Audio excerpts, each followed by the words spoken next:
Good morning, students. You are most welcome in our education YouTube channel Anil Dhankhar physics smart classes. Student, हम पढ़ रहे थे प्रत्यावर्ती परिपथों के बारे में और उसमें हमने जो लास्ट परिपथ हमने पढ़ा था वो है एलसीआर परिपथ था। इस बार हम पढ़ेंगे एलसीआर अनुनादी परिपथ। काफी इंपोर्टेंट रहने वाला है आपके लिए। एलसीआर अनुनादी परिपथ है वो आपके लिए बहुत इंपोर्टेंट है। देखिए, पहली बात तो ये आती है कि अनुनादी परिपथ होता क्या है और वो भी एलसीआर अनुनादी परिपथ क्या होता है। देखिए, एलसीआर परिपथ के अंदर हमने देखा था कि एक तो होती है प्रेरणिक प्रतिघात। ये तो क्या थी? प्रेरणिक प्रतिघात। एक हमने देखा था एक्ससी और वो क्या था? धारितीय प्रतिघात। वो क्या था? धारितीय प्रतिघात। यानी दो प्रकार के प्रतिघात हमने देखे थे, प्रेरणिक प्रतिघात और धारितीय प्रतिघात। अगर प्रेरणिक प्रतिघात और धारितीय प्रतिघात बराबर हो जाते हैं, यानी XL की वैल्यू है वो किसके इक्वल हो जाती है? XC के। यानी यदि एलसीआर श्रेणी क्रम परिपथ में प्रेरणिक प्रतिघात और धारितीय प्रतिघात यानी XL और XC बराबर हो जाते हैं, यानी दोनों प्रतिघात वो क्या हो जाते हैं? बराबर हो जाते हैं, तो वो जो परिपथ है वो परिपथ कहलाता है अनुनादी परिपथ, या उस परिपथ की अवस्था को हम क्या बोलते हैं?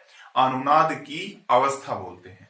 ठीक है, तो हम परिभाषा क्या देंगे? यदि एलसीआर श्रेणीक्रम परिपथ के प्रेरणिक प्रतिघात और धारितीय प्रतिघात का मान बराबर हो जाता है तो उसको हम कौन सा परिपथ बोलेंगे? एलसीआर अनुनादी परिपथ बोलेंगे। ठीक है, यानी XL इक्वल टू क्या हो जाए? XC। और एक चीज हम जानते हैं, XL की वैल्यू क्या होती है? Omega L। XC की वैल्यू क्या होती है? 1/ओमेगा C।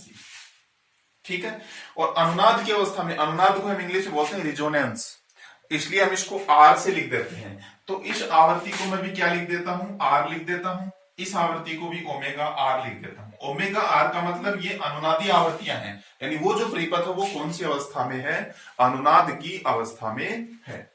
यानी omega R L equal to क्या हो जाएगा? 1/ओमेगा RC। ओमेगा यहां से हम अलग अलग वैल्यू फाइंड करें। देखो, ओमेगा R को हम इधर ले आते हैं तो क्या हो जाएगा? ओमेगा स्क्वायर, R तो है नीचे, इक्वल टू क्या हो जाएगा? 1/LC, या हम क्या लिख सकते हैं? Omega R equal to 1/√LC। भाई स्क्वायर हटा, इधर क्या लग गया? रूट लग गया। अब ये भी तो जानते हैं ओमेगा बराबर क्या होता है? 2πf होता है क्या? कोणीय आवृत्ति है और ये क्या है? उसकी आवृत्ति। तो ओमेगा इक्वल टू क्या होता है? 2πf या 2π/t तो होता ही है। 1/t, 1/आवृत्त काल को हम क्या लिख देते हैं? आवृत्ति लिख देते हैं। ठीक है, तो ओमेगा इक्वल टू क्या हो जाएगा? 2πf हो जाएगा। ओके, अब अगर ये ओमेगा इक्वल टू 2πf है तो ओमेगा r, इसकी जगह हम क्या पुट कर सकते हैं? 2πfr इक्वल टू क्या हो जाएगा? 1/√LC, या एफ आर इक्वल टू क्या हो जाएगा? 1/2π√LC। ये जो एफ आर है ये कौन सी आवृत्ति है? अनुनादी आवृत्ति है। ठीक है, तो अनुनादी आवृत्ति का फॉर्मूला क्या हो जाएगा? 1/2π√LC। इसको हम कौन सी आवृत्ति बोलते हैं? अनुनादी आवृत्ति बोलते हैं। कौन सी आवृत्ति बोलेंगे इसको? अनुनादी आवृत्ति बोलेंगे। बटू तक पास, इसको हम कौन सी आवृत्ति बोलेंगे? अनुनादी आवृत्ति बोलेंगे। ठीक है, एफ आर का फॉर्मूला भी क्या हो जाएगा? 1/2π√LC हो जाएगा। ठीक है, इसको कौन सी आवृत्ति बोलेंगे हम? अनुनादी आवृत्ति बोलेंगे। ठीक है, तो ये क्या हो जाएगी? उस परिपथ की आवृत्ति हो जाएगी जो कौन सा परिपथ है? एलसीआर परिपथ है। ठीक है, एलसीआर परिपथ अगर अनुनाद की अवस्था में है तो उसकी आवृत्ति है वो ये हो जाएगी। उसके बाद अगर हम बात करते हैं इसके अंदर, इसके अनुनादी आवृत्ति जो है, उस अनुनादी आवृत्ति पर या अनुनाद की अवस्था में है वो हम किस प्रकार से इसके वक्र है वो बना सकते हैं। तो देखिए, इसके आरेख अगर हम खींचें, इसके आरेख अगर हम खींचें तो आरेख क्या हो जाएगा? देखो, किस किस के बीच में आरेख खींचा जाएगा?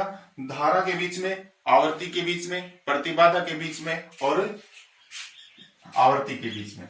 अगर हम इसका ग्राफ खींचें, देखो यहां पे तो मैं क्या ले लेता हूं? आवृत्ति F, और इधर क्या हो जाएगी? धारा I।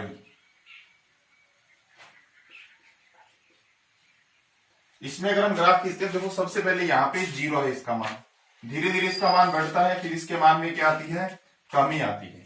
ठीक है, पहले इसका मान बढ़ेगा, उसके बाद इसका मान क्या होगा, घटेगा। जो जो मान बढ़ता जाएगा, धारा के मान में भी क्या होती जाएगी, आवर्ती का मान बढ़ता जाएगा, धारा का मान बढ़ेगा। एक मान पे आके धारा का मान क्या हो जाता है, मैक्सिमम हो जाता है। यहाँ पे धारा का मान क्या हो जाता है, मैक्सिमम हो जाता है। ठीक है, और मैक्सिमम भी किसकी वैल्यू, आरएमएस की वैल्यू हो जाती है। ठीक है, धारा का मान क्या हो जाता है, मैक्सिमम हो जाता है, और ये जो वैल्यू हमें मिल जाती है, ये क्या मिल जाती है, वी आरएमएस बटा आर। ठीक है, ये किसके बीच का ग्राफ हो जाएगा, आवर्ती और धारा के बीच का। अगर हम प्रतिबाधा और उसके आवर्ती के बीच में खींचे, ये मान लो क्या है, आवर्ती, और इधर मैं क्या ले लेता हूं, प्रतिबाधा ले लेता हूं। तो देखो जब धारा का मान मैक्सिमम है, वो मैक्सिमम कब हुआ, जब प्रतिबाधा, या हम ये कह सकते हैं संपूर्ण परिपथ का प्रतिरोध, जिसको हम प्रतिबाधा बोलते हैं, उसका मान क्या हो जाए, न्यूनतम हो जाए। ये इस प्रकार से ये ग्राफ आपको मिलेगा। तो यहाँ पर जो z का मान है वो आपको क्या मिलेगा, न्यूनतम मिलेगा। ठीक है, यहाँ पे z का मान आपको क्या मिलेगा, न्यूनतम मिलेगा। प्रतिबाधा क्या होगी यहाँ पे, न्यूनतम, और जहां पे प्रतिबाधा न्यूनतम होती है वहां धारा क्या होती है, अधिकतम होती है। आप एक प्रकार से देखोगे तो एक दूसरे के ऑपोजिट ये जो कंडीशन है उसको शो करते हैं। जब धारा अधिकतम है, प्रतिबाधा क्या हो जाएगी, न्यूनतम। ठीक है, इस पॉइंट पे। ठीक है, आवर्ती है ये। ठीक है, ये हमने इसके कुछ आरेख देखे, इसके कौन सी अवस्था में, अनुनाद की अवस्था में। ठीक है, अनुनाद की अवस्था के अंदर धारा और इसके बीच में हमने ग्राफ खींचा। अब बात आती है कि अनुनादी आवर्ती जो होती है वो होती क्या है। देखिए, अनुनादी आवर्ती बोल सकते हो या अनुनाद की अवस्था बोल सकते हो। हम ये कह सकते हैं कि अनुनादी आवर्ती पर एक्चुअल में होता क्या है, अनुनादी आवर्ती में वास्तव में होता क्या है, वो हम यहाँ पे देखेंगे। तो अनुनादी आवर्ती पर क्या होता है, देखो जो धारा होती है, क्या लिख सकते हैं हम, अनुनादी आवर्ती पर,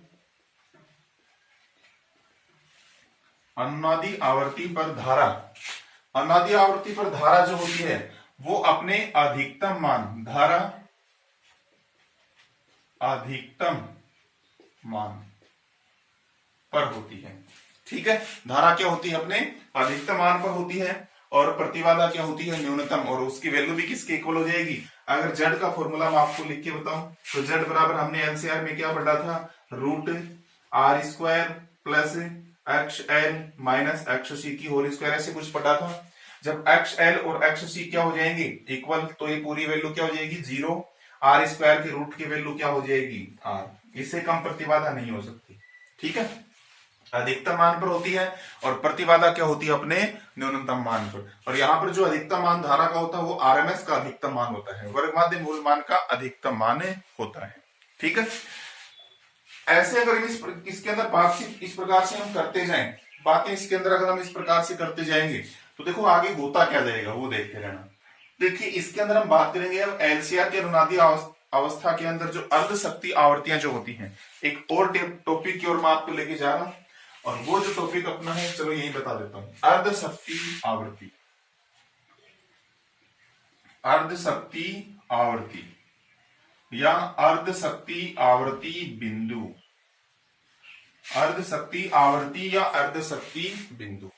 देखो, जब हम इसके अंदर ग्राफ खींचते हैं, धारा और आवर्ती के बीच में ग्राफ खींचते हैं, तो ये ग्राफ आपको मिल रहा है। देखो, इसी के अंदर देख लो दोबारा, इस पॉइंट को मैं पीक पॉइंट मान लेता हूं, P, एक पॉइंट इसका इधर होगा P1, एक इधर होगा P2। यहाँ पर भी धारा का कुछ मान होगा, आवर्ती का कुछ मान होगा, यहाँ पे आवर्ती का कुछ मान होगा। ठीक है, यहाँ मान लेता हूं F1, ये मान लेता हूं F2, और ये अनुनाद की अवस्था है F5।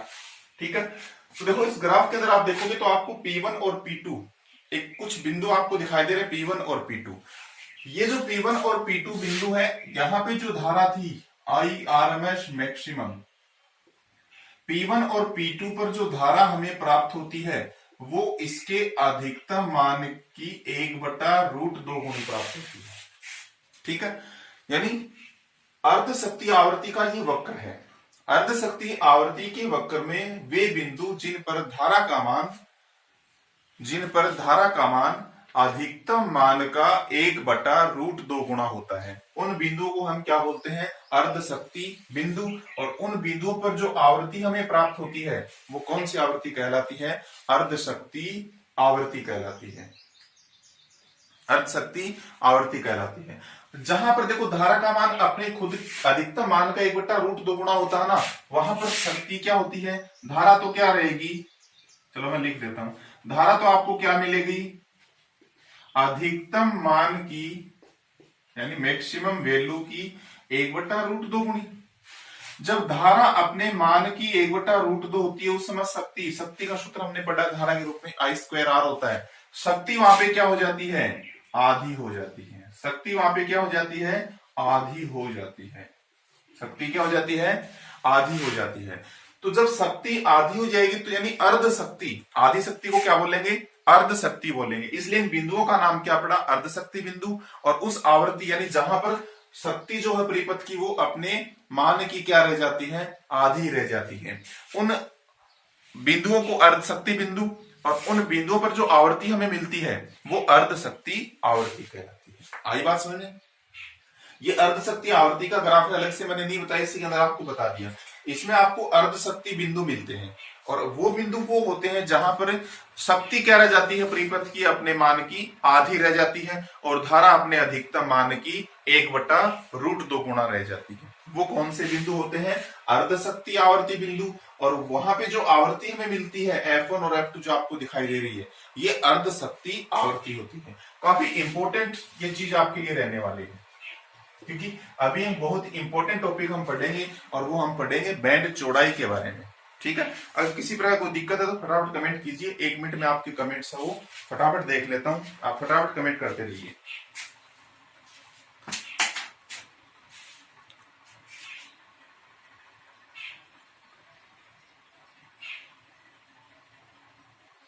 चलिए, किसी कोई दिक्कत नहीं है तो अपनी क्लास को अब यहीं पे विराम देते हैं।